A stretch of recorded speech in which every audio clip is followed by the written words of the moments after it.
അഭിനയിക്കാൻ അറിയുന്നവരാണ് ജീവിതത്തിൽ വിജയിക്കുക. സ്നേഹിക്കാൻ അറിയുന്നവര് തോറ്റുപോയിട്ടേ ഉള്ളൂ. ഈ വീഡിയോ മനുഷ്യരായ നമുക്കൊരു പാഠമാണ്.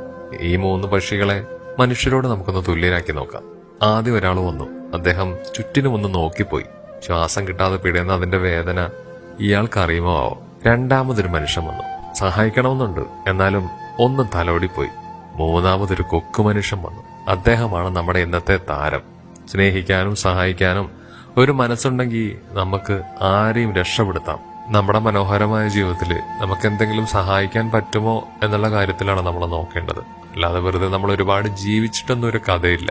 ഏതെങ്കിലും ഒരു മനുഷ്യനെങ്കിലും ദുരിതത്തിൽ നിന്നും അല്ലെങ്കിൽ സങ്കടങ്ങളിൽ നിന്നും ഒക്കെ അവനെ വിജയിപ്പിക്കുകയാണെങ്കിൽ അതായിരിക്കും ഏറ്റവും വലിയൊരു സമ്പത്തെന്ന് പറയുന്നത്. അല്ലാതെ ഒരുപാട് ഉണ്ടാക്കിയിട്ടൊന്നും ഒരു കാര്യമില്ല.